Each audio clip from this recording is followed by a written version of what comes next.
सभी विद्यार्थियों को 10वीं कक्षा में फिर से स्वागत करती हूँ। जैसे कि हम आपके पिछली कक्षा में देखा था कि तुलसी के दोहे मैंने आपको बताया था कि तुलसीदास जी का जन्म कब हुआ था, तुलसीदास जी के माता पिता कौन है, फिर इन दो तुलसीदास जी के प्रमुख जो रचना है वो उसके बारे में बताया था। जैसे कि मैं और एक बार आपको बताऊंगी कि तुलसीदास जी का जन्म 1532 को उत्तर प्रदेश के राजपुर में इनका जन्म हुआ था। इनका जो जन्म है ये कब हुआ था, 1532 को हुआ था। विद्यार्थियों, मैंने आपको पिछली कक्षा में ही बताई थी कि 1532 को इनका जन्म हुआ। फिर उनके पिताजी का नाम जो था वह क्या था, आत्मा राम। तुलसीदास जी के पिताजी का नाम आत्मा राम और माता जी का नाम जो था वह था, पिताजी जो थे इनके आत्माराम थे और माता जो थे वह तुलसी थे। इनके माता पिता का नाम, इनका जन्म और इनके जो बचपन का नाम था वह, तुलसीदास जी के पिता का नाम था आत्माराम, तुलसीदास जी के माता का नाम तुलसी और तुलसीदास जी पैदा होते ही राम नाम का उच्चारण करते हुए पैदा हुए थे, इसीलिए इनका जो बचपन का नाम राम बोला पड़ा। तो विद्यार्थियों, इनकी जो प्रमुख कृतियां हैं, इनकी जो प्रमुख रचना है वो रामचरितमानस, विनय पत्रिका और गीतावली, दोहावली और कवितावली, ये थे तुलसीदास जी के प्रमुख रचनाएं। मैंने आपको बताया था कि इसमें से 4 अंक के प्रश्न, कोई भी प्रश्न पढ़ सकता है। 1 अंक के लिए तुलसीदास जी का जन्म, तुलसीदास जी के माता पिता का नाम, तुलसीदास जी का बचपन का नाम, तुलसीदास जी के प्रमुख रचनाएं। तो विद्यार्थियों, मैंने पिछली कक्षा में आपको इन दोहों और तुलसीदास जी का जो कवि परिचय था वह बताया था। साथ साथ में आपको मैं ये भी बताई थी कि इस कविता में से कुल आपको 4 अंक सिर्फ क्या पढ़ेंगे, कंठस्थ के लिए पढ़ेंगे। तो विद्यार्थियों, यहाँ देखिए तुलसीदास जी का जो पहला दोहा था उसके बारे में हम देखेंगे कि मुखिया मुख सो चाहिए, खान पान को एक, पाले पोसे सकल अंग, तुलसी सहित विवेक। यहाँ पर तुलसीदास जी कहते हैं कि प्रस्तुत दोहे में मुखिया को मतलब मुखंड को मुंह के जैसा रहना चाहिए। तुलसीदास जी कहते हैं कि जो मुखंड है वह जो घर का बड़ा है या कोई समूह का बड़ा है वह कैसे रहना चाहिए, मुंह के जैसा रहना चाहिए। क्योंकि मुंह क्या करता है, खाने का पीने का काम अकेला ही करता है, लेकिन हमारे सारे शरीर के अंगों को क्या मिलता है, शक्ति मिलता है। इसीलिए तुलसीदास जी कहते हैं कि मुखिया को कैसे रहना चाहिए, मुंह के जैसा रहना चाहिए। यहाँ पर कहते हैं कि मुखिया मुख सो चाहिए, खान पान को एक, पाले पोसे सकल अंग, तुलसी सहित विवेक। तुलसीदास जी अपने प्रस्तुत दोहे में, अपने पहले दोहे की पंक्तियों में मुंह और मुखिया दोनों को दर्शाते हुए कहते हैं कि मुखिया को कैसे रहना चाहिए, मुंह के जैसा रहना चाहिए। क्योंकि जो मुखिया काम करता है, जो हमारे घर में बड़ा सदस्य है, जो हमारे घर में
बता रहे हैं, इसीलिए मुखिया को मुंह के जैसा रहने के लिए कहते हैं। यहाँ पर मुख का मतलब है मुंह, जो हम खाते हैं उसे हम क्या कहते हैं, मुंह कहते हैं। तो ವಿದ್ಯಾರ್ಥಿಗಳು यह था पहला पंक्ति का अर्थ। ಆತ್ಮೀಯ ವಿದ್ಯಾರ್ಥಿಗಳೇ, ನಾನು ನಿಮ್ಗೆ ಏನ್ ಮಾಡಿದ್ಯಪ್ಪ ಹಿಂದಿನ ಕಕ್ಷೆ ಒಳಗೆ ಹೇಳಿದ್ದೀನಿ, ಲಾಸ್ಟ್ ಟೈಮ್ ಪೀರಿಯಡ್ ಇದ್ದ ಅವಾಗ ಏನ್ ಹೇಳಿದ್ಯಪ್ಪ ಅಂದ್ರೆ ತುಳಸಿ ಕೆ ದೋಹೆ ಒಳಗೆ ಇಲ್ಲಿ ತುಳಸಿದಾಸ್ ಜಿ, ತುಳಸಿದಾಸ್ ಏನ್ ಮಾಡಿದಾರಪ್ಪ ಅಂದ್ರೆ ತುಳಸಿದಾಸ ಅವ್ರ ಈ ಕವಿತೆ ಏನಂತಾರಪ್ಪ ಅಂದ್ರೆ ಕವಿದಾರು, ತುಳಸಿದಾಸ್ ಜಿ ಅವ್ರು ಏನ್ ಮಾಡಿದಾರಂದ್ರ ಈ ಕವಿತೆ ಕವಿದಾರು ಇವ್ರ ಜನ್ಮ ಯಾವಾಗ ಆಯ್ತು 1532 ಆಯ್ತು ಅಂತ ಹೇಳಿದ್ನಿ.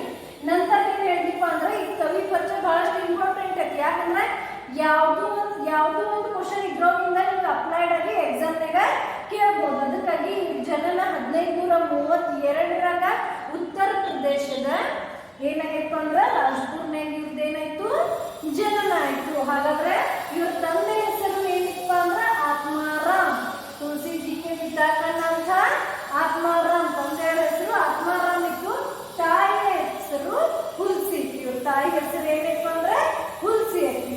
ಆಮೇಲೆ ಇವ್ರ ಯಾವಾಗ ಹುಟ್ಟಿದ್ರು, ಹುಟ್ಟಿದಾಗಿಂದ ಏನ್ ಮಾಡ್ತಾರಂದ್ರೆ ರಾಮ್ ನಾಮ ಉಚ್ಚಾರಣೆ ಮಾಡ್ಕೊಂಡು ಏನ್ ಮಾಡ್ತಾರು ಹುಟ್ಟಿದಾರ, ರಾಮ್ ನಾಮ ಉಚ್ಚಾರಣೆ ಮಾಡ್ಕೊಂಡು ಹುಟ್ಟಿದ್ರು.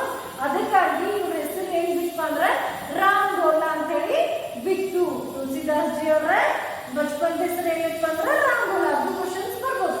ಹಾಗಾದ್ರೆ ಇವ್ರ ಪ್ರಮುಖ ರಚನೆಗಳು ಯಾವುವು? ತುಳಸಿದಾಸ್ ಜಿ ಅವರ ಪ್ರಮುಖ ರಚನೆಗಳು ಏನ್ ಮಾಡಿದಾರಂದ್ರೆ ರಾಮಚರಿತಮಾನಸ್, ಆಮೇಲೆ ವಿನಯ ಪತ್ರಿಕಾ, ಆಮೇಲೆ ಗೀತಾವಲಿ, ದೋಹಾವಲಿ, ಆಮೇಲೆ ಕವಿತಾವಲಿ. ಇವೇನಿದಾವ ಅಂದ್ರೆ ತುಳಸಿದಾಸ್ ಜಿ ಅವರ ಪ್ರಮುಖ ರಚನೆಗಳು. ಹಾಗಾದ್ರೆ ಕವಿತಾವಲಿ यह किसकी प्रमुख रचना है ಕೇಳಬಹುದು. ಇಲ್ಲಿ ಬಹಳಷ್ಟು ಕವಿಗಳು ಬಹಳಷ್ಟು ಲೇಖಕರಿಲ್ಲ, ಕನ್ಫ್ಯೂಷನ್ ಹಿಂಗೂ ಮಾಡಬಹುದು. ಗೀತಾವಲಿ ಕಿಸ್ಕಿ ಪ್ರಮುಖ ರಚನಾ ಅಂತ ಹೇಳಿ ಕೇಳಬಹುದು. ಅದಕ್ಕಾಗಿ ನೀವು ಏನ್ ಮಾಡ್ರಂದ್ರೆ ಇವರು ಪ್ರಮುಖ ರಚನೆಗಳನ್ನ ನೆನಪಿಟ್ಕೊಳ್ರಿ. ನಂತರ ಇವರು ದೇಹಾಂತ ಯಾವಾಗ ಆಯ್ತಂದ್ರೆ 1623ರಲ್ಲಿ 1623ರಲ್ಲಿ तुलसीदास जी का क्या हुआ, यहाँ पर देहांत हुआ. उनका देहांत कब हुआ, यह क्या पढ़ सकता है, प्रश्न पढ़ सकता है. 1623 को इनका क्या हुआ था, देहांत हुआ था. तो यह था तुलसीदास जी का कवि परिचय. ಹಾಗಾದ್ರೆ ಇದ್ರೊಳಗಿನ ಕ್ವಶನ್ಸ್ ನಿಮ್ಗಾಗಲೇ ಹೇಳಿ ಹೋಮ್ವರ್ಕ್ 4ರಿಂದ 5 ಕ್ವಶನ್ಸ್ ಬರ್ತಾವು. ಮೊದಲು ಜನನ ಎಲ್ಲಾಯ್ತು, 2 ಸಲ ಯಾಕೆ ಹೇಳ್ತಾನಂದ್ರೆ ನೆನಪಿಟ್ಕೊಳ್ಳೋದು ಬಹಳಷ್ಟು ಇಂಪಾರ್ಟೆಂಟ್ ಐತಿ. SSLC-ಗ ಬಹಳಷ್ಟು ಏನೈತಂದ್ರೆ ಗೊಂದಲ, 9th ಸಣ್ಣ ಇಲ್ಲ, ಇಲ್ಲಿ ಬಹಳಷ್ಟು ಏನ್ ಮಾಡ್ತಾರಂದ್ರೆ ಕವಿ ಪರಿಚಯ, ಲೇಖಕ ಪರಿಚಯ ಕೇಳ್ತಾರೆ. ಅದಕ್ಕೆ ಒಂದೇ ಮಾತು ನಿಮ್ಗೆ 2 ಸಲ ಹೇಳ್ತೇನೆ. ಇದ್ರ ಅರ್ಥ ಏನಂದ್ರೆ ನಿಮಗ್ ನೆನಪಿಲ್ಲ ಅಂತ ಹೇಳಿ. ಇವ್ರದ 1532ರ ಜನನ ಆಯ್ತು. ತದನಂತರ ಇವ್ರ ತಂದೆ ತಾಯಿ, ತಂದೆ ಆತ್ಮಾರಾಮ್, ತಾಯಿ ಹುಲ್ಸಿ. ಇವರ ಬಾಲ್ಯದ ಹೆಸರು ಏನಪ್ಪಾ ಅಂದ್ರೆ ರಾಮ್ ಗೋಲಾ. ಆಮೇಲೆ ಇವ್ರ ಪ್ರಮುಖ ರಚನೆಗಳು ಯಾವಪ್ಪ ಅಂದ್ರೆ ರಾಮಚರಿತಮಾನಸ, विनय पत्रिका, गीतावली, कवितावली और क्या था दोहावली, जो है इनके प्रमुख रचनाएं. फिर इनका देहांत 1623 को हुआ. 1623ರಲ್ಲಿ ಇವರ ದೇಹಾಂತ ಆಯ್ತು. ಹಾಗಾದ್ರೆ ಇದೇನೈತಿ ತುಳಸಿದಾಸ್ ಜಿ ಅವರ ಕವಿ ಪರಿಚಯ. ಹಾಗಾದ್ರೆ ಈಗ ಪಂಕ್ತಿ ಅವರು ಏನ್ ದೋಹಾ ಅದವು 2 ಲೈನ್ ಸಾಲಿಗೆ ಏನಂತಂದ್ರೆ ದೋಹಾ ಅಂತೇವೆ. ಹಾಗಾದ್ರೆ ದೋಹಾ ಒಂದೇ ದೋಹಾ ಒಳಗೆ ನೋಡ್ರಿ ಎಲ್ಲ ದೋಹೆಗೂ ಇಲ್ಲಿ ಕಂಟೆಸ್ಟ್ ಮಾಡೋದು ಬಹಳಷ್ಟು ಏನಂತಂದ್ರೆ ಇಂಪಾರ್ಟೆಂಟ್ ಐತಿ, ಮತ್ತು ನೀವು ಕಂಟೆಸ್ಟ್ ಮಾಡಲೇಬೇಕು. ಹಾಗಾದ್ರೆ ತುಳಸಿದಾಸ್ ಜಿ ಅವರ ತಮ್ಮ ಮೊದಲನೇ ದೋಹೆ ಒಳಗೆ ಏನ್ ಹೇಳ್ಯಾರಪ್ಪ ಅಂದ್ರೆ ನೋಡೋಣ. ಮುಖಿಯಾ सोचाइए खान पान को एक पाले पोसे सकल अंग तुलसी सहित विवेक. ನೋಡಿ ತುಳಸಿದಾಸ್ ಜಿ ಅವರ ಮುಖಂಡ, ನಾಯಕ, ಆಮೇಲೆ ಏನ್ ಮಾಡ್ಯಾರಂದ್ರೆ ಬಾಯಿ. ಇಲ್ಲಿ ಏನ್ ಮಾಡ್ಯಾರಪ್ಪ ಅಂದ್ರೆ ನಾಯಕ, ನಾವೇನಂತಂದ್ರೆ ಮುಖಂಡ ಅನ್ಬೋದು. ಮುಖಿಯ ಅಂದ್ರೆ ಮುಖಂಡ. ಆಮೇಲೆ ನಾವೇನ ಇಲ್ಲಿ ಎದ್ರದ್ದು ಕಂಪೇರ್ ಮಾಡಿ ಏನ್ ಹೇಳ್ಯಾರಪ್ಪ ಅಂದ್ರೆ ನಾಯಕ ಹಾಗೂ ಬಾಯಿ ಕಂಪೇರ್ ಬಾಯಿ ಮಾಡ್ಯಾರ. ಯಾಕಪ್ಪ ಬಾಯಿ ಮಾಡ್ಯಾರಂದ್ರೆ ನಾವು ಬಾಯಿಂದ ಏನ್ ಮಾಡ್ತೇವೆ ಅಂದ್ರೆ ಎಲ್ಲ ಊಟ ಮಾಡ್ತೇವೆ, ಆದ್ರೆ ನಮ್ಮ ಶರೀರದ ಎಲ್ಲಾ ಅಂಗಾಂಶಗಳಿಗೆ ಏನ್ ಸಿಗ್ತೈತಿ, ಶಕ್ತಿ ಸಿಗ್ತೈತಿ. ಕೆಲಸ ಒಂದ ಏನ್ ಮಾಡ್ತೈತಿ, ಬಾಯಿ. ತಿನ್ನೋ ಕೆಲಸ ಬಾಯಿ ಅಷ್ಟ ಮಾಡ್ತೈತಿ, ಆದ್ರೆ ನಮ್ಮ ಶರೀರ ಎಲ್ಲಾ ಅಂಗಾಂಶಗಳಿಗೆ ಏನ್ ಮಾಡ್ತೈತಿ, ಪಾಲನೆ ಪೋಷಣೆಯನ್ನ ಮಾಡ್ತೈತಿ. ನಾವು ಕೈಯಿಂದ ತಿನ್ನಂಗಿಲ್ಲ ಅಥವಾ ಕಾಲಿಂದ ತಿನ್ನಂಗಿಲ್ಲ. ಅದಕ್ಕಾಗಿ ತುಳಸಿದಾಸ್ ಜಿ ಏನ್ ಹೇಳ್ತಾರಂದ್ರ ನಾಯಕಾದವ ಯಾರು ಹೆಂಗಿರ್ಬೇಕಂದ್ರೆ ಬಾಯಿ ಹೆಂಗಿರ್ಬೇಕಂತ ಹೇಳ್ತಾರೆ. ಯಾಕಂದ್ರೆ ಈ ಕೆಲಸ ತಾವು ಒಬ್ಬವ ಮಾಡಿದ್ರೇನು ಇರು ಸಮೂಹ ಒಳಗ ಅಥವಾ ಇರು ಕುಟುಂಬ ಒಳಗ ನಮ್ಮ ಪರಿವಾರ ಒಳಗ ಯಾರು ಹೆಡ್ ಆಫ್ ದಿ ಫ್ಯಾಮಿಲಿ ಇದಾರು, ನಮ್ಮ ತಂದೆಯವ್ರು ಇರ್ಬೋದು, ನಮ್ಮ ಅಜ್ಜವ್ರು ಇರ್ಬೋದು, ಅವ್ರು ಒಬ್ಬರ ಕೆಲಸ ಮಾಡಿದ್ರೇನು ಅದ್ರ ಫಲ ಎಲ್ಲಾರ್ಗೂ ಸಿಗ್ತೈತಿ. ಮನ್ಯಾಗ ತಂದೆ ಒಬ್ಬರ ದುಡಿತಾರ, ಅದ್ರ ಫಲ ನಾವ್ ಎಲ್ಲರೂ ಏನ್ ಮಾಡ್ತೀವಿ ತಗೋತೇವೆ. ಅದಕ್ಕಾಗಿ ಇಲ್ಲಿ ನಾಯಕನ ಬಾಯಿ ಹೆಂಗಿರ್ಬೇಕು ಅಂತ ಹೇಳ್ತಾರೆ. ನೋಡ್ರಿ ನಮ್ಮ ಮನೆಯೊಳಗೆ ನಮ್ಮ ತಂದೆಯವ್ರು ಅಷ್ಟೇ ಏನ್ ಮಾಡ್ತಾರಂದ್ರೆ ಒಬ್ಬರೇ ಕೆಲಸ ಮಾಡ್ತಾರ, ಆದ್ರೆ ಇಷ್ಟೆಲ್ಲಾ ಮನೆ ನಡೆಸ್ತಾರಲ್ಲ, ಅದಕ್ಕೆ ಅವ್ರು ಮಾಡಿದ ಫಲ ಎಲ್ಲ ನಮ್ಗೆ ಏನ್ ಸಿಗ್ತೈತಿ, ಫಲ ಸಿಗ್ತದೆ. ಅದರಿಂದ ನಾವ್ ಏನ್ ಮಾಡ್ತಂದ್ರೆ ಉಪಯೋಗ ಮಾಡ್ಕೋತೇವೆ. ಈ ಉದಾಹರಣೆ ತಗೊಂಡ ಒಂದನೇದ ಏನ್ ಭಾಗ ದೋಹೆ ಐತ್ಲೆ ಅದ್ರೊಳಗ ತುಳಸಿದಾಸ್ ಜಿ ನಾಯಕ ಅಥವಾ ಮುಖಂಡ ಮತ್ತು ಬಾಯಿ ಎರಡರದ್ದು ಕಂಪೇರ್ ಮಾಡಿ ಹೇಳ್ತಾರೆ. ಮುಖಂಡಿದ್ದವ್ ಯಾರು ಹಂಗಿರ್ಬೇಕಂದ್ರೆ ಮೂವ್ ಹಂಗಿರ್ಬೇಕು, ಬಾಯಿ ಹಂಗಿರ್ಬೇಕು. ತಿನ್ನೋ ಕೆಲಸ ಬಾಯಿ ಒಂದ ಮಾಡ್ತೈತಿ, ಆದ್ರೆ ನಮ್ಮ ಶರೀರದ ಎಲ್ಲಾ ಅಂಗಾಂಶಗಳಿಗೆ ಅದ್ರ ಶಕ್ತಿ ಸಿಗ್ತೈತಿ. ಅದಕ್ಕಾಗಿ ತುಳಸಿದಾಸ್ ಜಿ ಅವರ ಮುಖಂಡ ಮತ್ತು ಬಾಯಿಗೆ ಹೋಲನೆ ಮಾಡಿ ಹೋಲಿಸಿ ಹೇಳಿದರು. ಹಾಗಾದ್ರೆ ಎರಡನೇ ಪಂಕ್ತಿ ಎರಡನೇ ದೋಹೆ ಒಳಗ ಏನ್ ಹೇಳ್ಯಾರಪ್ಪ ತುಳಸಿದಾಸ್ ಜಿ ಅಂತ ಹೇಳಿ ನೋಡೋಣ. ಒಂದೇ ದೋಹೆ ತಿಳಿದತ್ತಂತ ತಿಳ್ಕೊಂಡೆ ನೋಡಿ. मुखिया मुख सोचाइए खान पान को एक पाले पोसे सकल अंग तुलसी सहित विवेक प्रस्तुत। तुलसीदास की दोहे में तुलसीदास जी मुंह और मुखिया दोनों के स्वभाव को समान दर्शाते हुए कहते हैं कि मुखिया को मुंह के समान रहना चाहिए। जो मुखिया है उसे मुंह के समान रहना चाहिए, क्योंकि मुंह क्या करता है, खाने पीने का काम अकेला करता है, लेकिन शरीर के सारे अंगों को उसका पोषण मिलता है। वैसे ही जो मुखिया है, जो नायक है, जो मुखंड है, वह विवेकपन से रहना चाहिए। वह जो भी काम करता है अपनी तरह से, लेकिन उसका फल हम सबको क्या करना चाहिए, मिलना चाहिए कहते हैं। तो यह था पहले पंक्तियों का आशय। तो दूसरे पंक्ति में तुलसीदास जी क्या कहते हैं देखेंगे। यहाँ पर कहते हैं कि जड़ चेतन गुण दोषमय विश्व किनी करता संत हंस गुण गहरी पे परिहारी वाली विकार। देखो दूसरे जो दोहा है उसमें दूसरे पंक्ति में तुलसीदास जी कहते हैं कि जड़ चेतन गुण दोषमय विश्व किनी करता संत हंस गुण गहरी पे परिहारी वाली विकार। तुलसीदास जी प्रस्तुत दोहे में तुलसीदास जी कहते हैं कि हंस पक्षी के साथ संत की तुलना करते हुए कहते हैं कि हंस पक्षी और संत दोनों का तुलना करते हुए कहते हैं कि उसके स्वभाव को परिचय कर रहे हैं। और सृष्टिकर्ता ने इस संसार को जड़ चेतन गुण दोषमय बनाए। सृष्टिकर्ता ने जो भगवान है इस सृष्टि में जो भी है, जड़ है, चेतन है, गुण है, दोष है, सब कुछ है हमारे पास। और अर्थात इस संसार में क्या है, अच्छे हैं, बुरे हैं, समझ है, ना समझ है, अच्छे गुण है, दोषमय गुण है, सभी है। लेकिन तुलसीदास जी कहते हैं कि हंस पक्षी क्या करता है, जब हम पानी और दूध दोनों मिलाकर रखते हैं तो हंस पक्षी केवल दूध ही क्या करता है, दूध का जो रहता है उसी को अपना कर पीता है और पानी को क्या करता है, छोड़ देता है।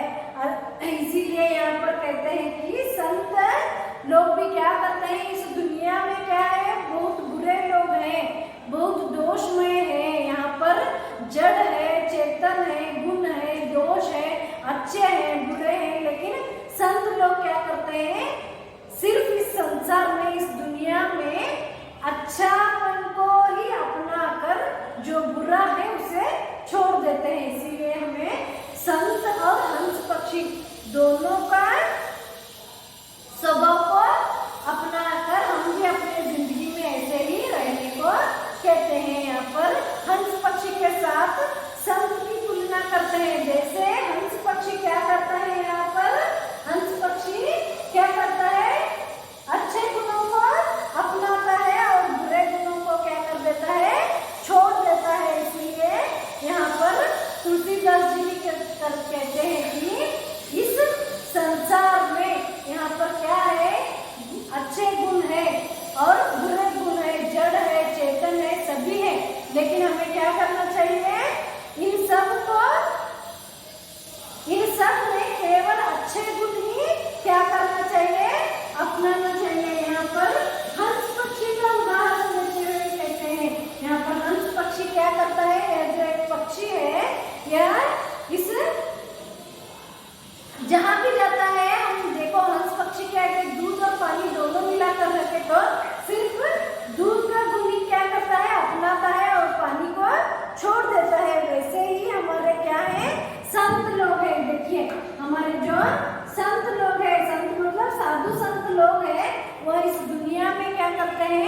बहुत सारे क्या है इस दुनिया में दोष है, इस दुनिया में अच्छे हैं, बुरे हैं, दोषमय लोग हैं, लेकिन जो संत लोग हैं केवल अच्छापन ही अपनाकर बुरापन को क्या कर देते हैं, छोड़ देते हैं। इसीलिए यहाँ पर तुलसीदास जी कहते हैं कि हंस पक्षी और संत दोनों का स्वभाव को तुलना करते हुए हमें भी वैसे ही रहने के लिए कहते हैं। इसीलिए हम क्या करना चाहिए, इस दुनिया में बहुत सारे लोग हैं, बुरे लोग हैं, अच्छे लोग हैं, और इस दुनिया में बुरा होता है, अच्छा भी होता है, लेकिन अच्छा सुनने में मिलता है, बुरा सुनने में मिलता है, लेकिन हमें क्या करना चाहिए, हमेशा अच्छा ही सुनकर अच्छे गुणों को ही अपनाना चाहिए। ऐसे यहाँ पर तुलसीदास जी हमें कहते हैं। तो यह था दूसरे पंक्ति का आशय। नोड्ರಿ ವಿದ್ಯಾರ್ಥಿಗಳೇ, ಎರಡನೇ पंक्ति ಒಳಗೆ ಏನು ಮಾಡ್ಯಾರಪ್ಪ, ದೋಹೆ ಒಳಗ ತುಳಸಿದಾಸ್ ಜಿ ಪ್ರಸ್ತುತ ದೋಹೆ ಒಳಗೆ ಏನು ಹೇಳ್ಯಾರಪ್ಪ ಅಂದ್ರೆ, ಇಲ್ಲಿ ಏನು ಹೇಳ್ಯಾರ ನೋಡಿ, ಜಡ ಚೇತನ ಗುಣ ದೋಷಮಯ ವಿಶ್ವಕ್ಕೆ ನೀ ಕರ್ತಾರ ಅಂತ ಹೇಳ್ಯಾರ। ಈ ಜಗತ್ತೊಳಗೆ ಈ ವಿಶ್ವ ಏನಾಯ್ತಂದ್ರೆ ಒಳ್ಳೇದೈತಿ, ಭಾರವಾಗುದೈತಿ, ಹಗರವಾಗುದೈತಿ, ಒಳ್ಳೇದ ಕೆಟ್ಟದ್ದ ಭ್ರಷ್ಟಾಚಾರ ಬಹಳಷ್ಟು ಎಲ್ಲ ಐತಿ। ಆದ್ರೆ ಏನ್ ಮಾಡ್ತಾರಂದ್ರೆ ಸಂತ ಹಾಗೂ ಸಾಧು ಮಂದಿ ಹಾಗೂ ಹಂಸ ಪಕ್ಷಿ ಇವೆರಡು ನೋಡ್ರಿ, ಸಂತ ಅಂದ್ರೆ ಯಾರ, ಸಾಧು, ಸಾಧು ಜನರ ಆಗ ಹಂಸ ಏನೊಂದು ಪಕ್ಷಿ ಐತೆ, ಇವ್ರಿಬ್ರು ತುಲನಾ ಮಾಡಿ ಏನ್ ಮಾಡ್ತಾರಂದ್ರೆ ಕಂಪೇರ್ ಮಾಡಿ ಏನ್ ಹೇಳಿದಾರೆ ತುಳಸಿದಾಸ್ ಜಿ, ಸಾಧು ಮತ್ತು ಹಂಸ ಪಕ್ಷಿ ಇಬ್ರು ಸೇಮ್ ಅದಾರ। ಯಾಕಂದ್ರೆ ಈ ಜಗತ್ತೊಳಗೆ ಒಳ್ಳೆಯದಷ್ಟ ಏನ್ ಮಾಡ್ತಾರಂದ್ರೆ ಸಾಧು ಕೂಡ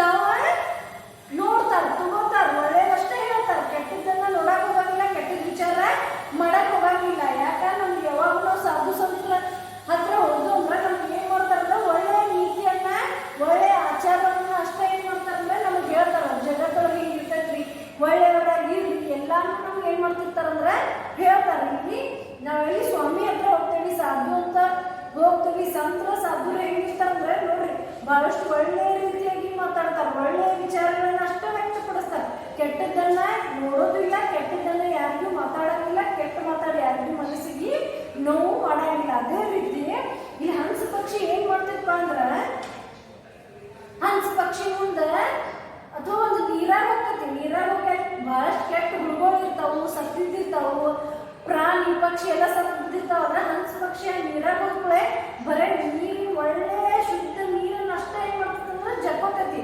ಉಳಿದಿದ್ದೆಲ್ಲ ಹೊಲಸನ್ನ ಬಿಡ್ತೈತಿ। ಅಥವಾ ಅದ್ರ ಮುಂದೆ ಹಾಲು ಕ್ಷೀರ ಏನ್ ಮಾಡ್ತಂದ್ರೆ ನೀರ ಎರಡು ಮಿಕ್ಸ್ ಮಾಡಿಟ್ಟು ಅಂದ್ರ ಹಾಲು ಗುಣ ಅಷ್ಟೇ ಜಗ್ಗಿ ಏನ್ ಮಾಡ್ತಂದ್ರೆ ತಗೋತೈತಿ, ನೀರಿನ ಅಂಶನ ಬಿಡ್ತೈತಿ। ಯಾಕಂದ್ರ ಒಳ್ಳೆಯದಷ್ಟೇ ಏನ್ ಮಾಡ್ತಂದ್ರ ಅದ ತನ್ನ ಹತ್ರ ತಗೋತೈತಿ। ಅದಕ್ಕೆ ಇವ್ರಿಬ್ರು ಉದಾಹರಣೆಯನ್ನ ಇಲ್ಲಿ ಬಹಳಷ್ಟು ಒಳ್ಳೆಯ ರೀತಿಯಾಗಿ ತುಳಸಿದಾಸ್ ಜಿ ಅವರ ಹೇಳ್ಯಾರು। ಅದಕ್ಕೆ ನಾವು ಏನ್ ಮಾಡೋಣ ಅಂದ್ರೆ ಸಂತ ಹಾಗೂ ಹಂಸ ಪಕ್ಷಿಯಂಗ ಇರೋನು ಅಂತ ಹೇಳಿ ಹೇಳ್ತಾರೆ। ಹಾಗಾದ್ರೆ ಈಗ ತುಳಸಿಗೆ ದೋಹೆದ ಎರಡನೇ ದೋಹೆದ ಅರ್ಥ ನೋಡ್ರಿ, ಒಂದನೇದ್ರೊಳಗ ಮುಖಿಯ ಮತ್ತ ಎರಡರದ್ದು ಏನ್ ಮಾಡಿದ್ರ ಕಂಪೇರ್ ಮಾಡಿ ಹೇಳಿದ। ಅದ್ರಲ್ಲಿ ಇಲ್ಲಿ ಏನ್ ಮಾಡಿದಾರಂದ್ರ ಸಂತ ಹಾಗೂ ಸಾಧು, ಸಂತ ಹಾಗೂ ಹಂಸ ಪಕ್ಷಿ ಎರಡರದ್ದು ಕಂಪೇರ್ ಮಾಡತ್ತ ಇಲ್ಲಿ ಏನ್ ಹೇಳ್ತಾರಂದ್ರೆ ನಾವು ಏನ್ ಮಾಡೋದಂದ್ರೆ ಇವ್ರಿಬ್ರು ಒಂದ ಇರೋನು ಅಂತ ಹೇಳಿ ಇಲ್ಲಿ ತುಳಸಿದಾಸ್ ಜಿ ಅವರ ಹೇಳ। ಹಾಗಾದ್ರೆ ಎರಡನೇ ಭಾವಾರ್ಥ ಏನ್ ಹೇಳ್ಯಾರಪ್ಪ ಅಂತಂದ್ರೆ ಇನ್ನೊಮ್ಮೆ ನೋಡೋಣ। प्रस्तुत दोहे में तुलसीदास जी हंस पक्षी के साथ संत की गुण की तुलना करते हुए उसके स्वभाव को दर्शाते हुए और परिचय देते हुए कहते हैं कि सृष्टिकर्ता ने इस संसार को जड़ चेतन गुण दोष मिलाकर बनाया है, अर्थात इस संसार में अच्छे बुरे निस्वार्थ लोग समझ ना समझ के रूप में गुण दोष भरे हुए हैं, लेकिन हंस रूपी साधु लोग विकारों को छोड़कर अच्छे गुणों को अपनाते हैं। जो विकार हैं, जो बुरे हैं, उन सब को छोड़कर क्या करते हैं, सिर्फ और सिर्फ अच्छा ही अपनाते हैं। इसीलिए जो हंस गुण के जैसे संत साधु लोग हैं वैसे ही हमें रहना चाहिए कहते हैं। तो यह था दूसरी पंक्ति का अर्थ ನೋಡಿ। ಎರಡನೇದ ಏನು ಅರ್ಥ ಇತ್ತು ಅದನ್ನ ಹೇಳಿ। ಹಾಗಾದ್ರೆ ಮೂರನೇದ ದೋಹೆ ಏನೈತೆ ಅಂದ್ರೆ ನೋಡೋಣ।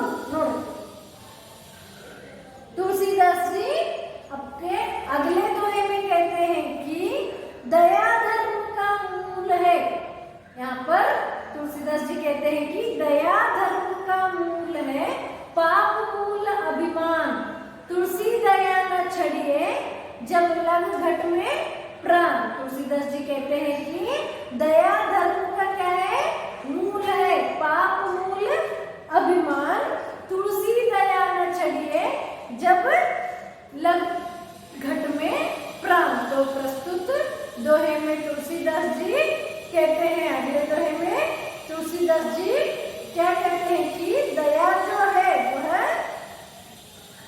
क्या है, धर्म का मूल है। जो दया है वह ही क्या है, हमारे धर्म का मूल है। और अभिमान जो है वह पाप है।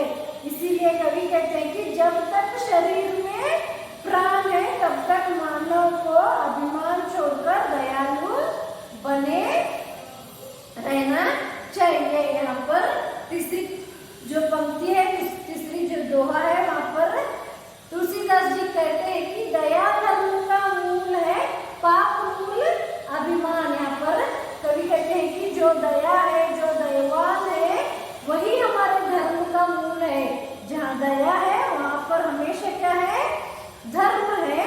और जहाँ पाप है वहाँ क्या है, अभिमान है। इसलिए कवि कहते हैं कि जब तक हमारे शरीर में प्राण है तब तक मानव को अपना क्या करना चाहिए, अभिमान छोड़कर दयालु रहना चाहिए। कवि कहते हैं कि जहाँ दया है वही क्या है, हमेशा धर्म है। देखिए यहाँ पर जहाँ दया है वहाँ पर हमेशा क्या रहता है, धर्म रहता है। कवि कहते हैं कि जहाँ दया है वहाँ धर्म है, और जहाँ अभिमान है, जहाँ अभिमान है वहाँ क्या है, पाप है।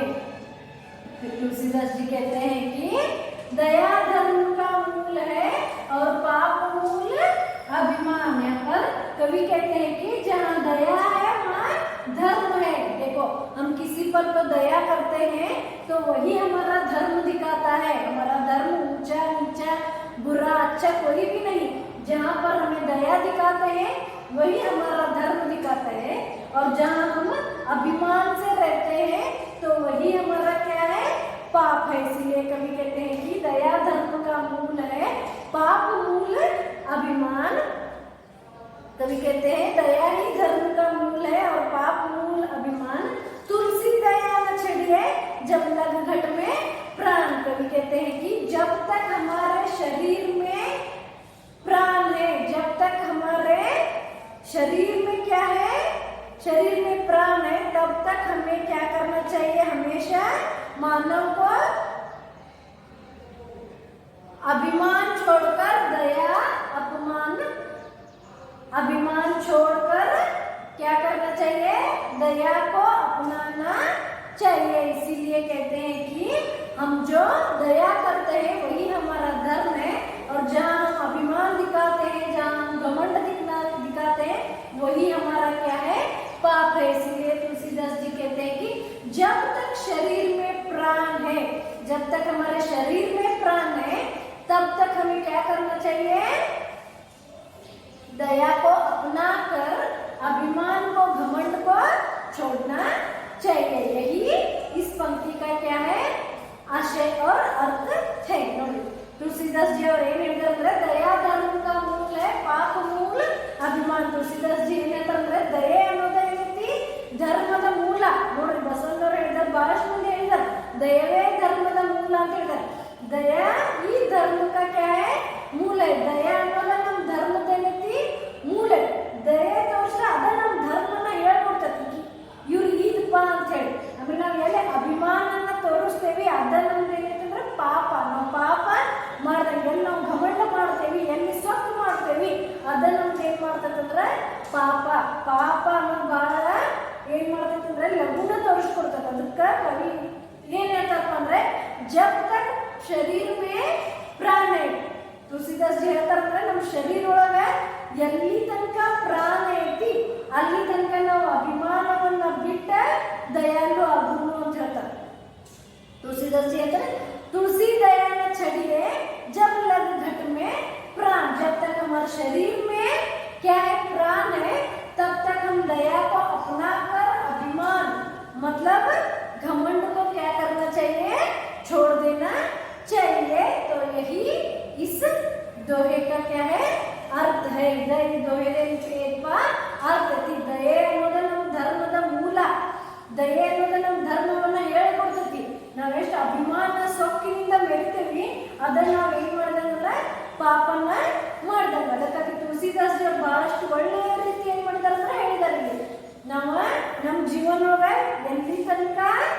ಅಭಿಮಾನವನ್ನ ಬಿಡಂಗಿಲ್ಲ. ಅಲ್ಲಿ ತನಕ ನಾವು ದಯಾಳು ಆಗಂಗಿಲ್ಲ. ಅದಕ್ಕಾಗಿ ನಾವು ಅಭಿಮಾನವನ್ನ ಬಿಟ್ಟ ಏನ್ ಮಾಡೋಣ ಅಂದ್ರೆ ದಯೆಯನ್ನ ಏನ್ ಮಾಡೋಣ ತೋರ್ಸೋನು, ದಯಾಳು ಆಗುನು ಅಂತ ಹೇಳ್ತಾರು.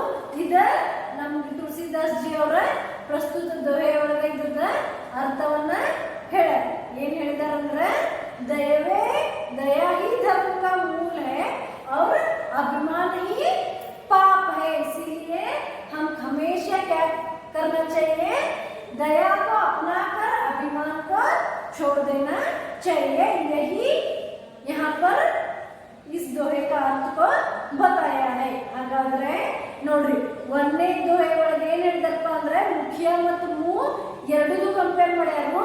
ಎರಡನೇದ್ರಾಗ ಏನ್ ಮಾಡಿದಾರೆ ಬಹಳಷ್ಟು ಸುಂದರವಾಗಿ ಹೇಳಿದಾರೆ ತುಳಸಿದಾಸ್ ಜಿ. ಎರಡನೇ ದೋಹೆ ಒಳಗೆ ಏನ್ ಹೇಳಿದಾರ ಅಂದ್ರೆ ಸಾಧು ಸಂತರು ಏನ್ ಮಾಡ್ತಾರಂದ್ರ ಹಂಸ ಪಕ್ಷಿ ಹಂಗ ಒಳ್ಳೆಯ ಗುಣಗಳನ್ನ ತಗೊಂಡ ಕೆಟ್ಟದನ್ನ ಬಿಡ್ತಾರ, ಒಳ್ಳೆಯ ವಿಚಾರವನ್ನ ಮಾಡ್ತಾರ. ಹಾಗಾದ್ರೆ ಹಂಸ ಪಕ್ಷಿ ಹಾಗೂ ಸಾಧು ಉದಾಹರಣೆ ಕೊಟ್ಟು ಹೇಳ್ಯಾರು. ಮೂರನೇದ್ರೊಳಗೆ ಏನ್ ಹೇಳಿದಾರಂದ್ರೆ ತಮ್ಮ ಮೂರನೇ ದೋಹೆಯೊಳಗೆ ದಯಾ ಹಾಗೂ ಅಭಿಮಾನವನ್ನ ಏನ್ ಮಾಡೋದು ಅಂದ್ರೆ ದಯೆಯನ್ನ ಯಾವಾಗ ನಾವೇನಂದ್ರೆ ದಯೆ ಅನ್ನೋ ಗುಣವನ್ನ ಇಟ್ಕೊಂಡ ಅಭಿಮಾನ ಅನ್ನೋದನ್ನ ಬಿಟ್ಟು ಬಿಡನು. ದಯವೇ ಧರ್ಮದ ಮೂಲ ಐತಿ, ಅಭಿಮಾನ ಏನೈತಿ ಪಾಪ ಐತಿ. तुलसीदास जी ಏನ್ ಹೇಳ್ತಾರಂದ್ರೆ अभिमानी पाप है, इसीलिए जब तक शरीर में प्राण है तब तक हमें क्या करना चाहिए, अभिमान को छोड़कर दया में बनना सीखना चाहिए कहते हैं. तो विद्यार्थियों पहले दोहे, दूसरा और तीसरा, आज तीनों दोहे का अर्थ बताया है. तो पहले दोहे में मुखिया और मुख का क्या किया है तुलना करते हुए बताया है. दूसरे में संत और हंस पक्षी, तीसरे में दया और अभिमान का बताया है. तो तीनों पंक्तियों को कंठस्थ कर कर क्या करना चाहिए, इस तीनों पंक्तियों का भावार्थ लिखकर हमें भेज दीजिए. अगले कक्षा में जो दो अब दोहे बचे हुए उसका अर्थ बताऊंगी. धन्यवाद.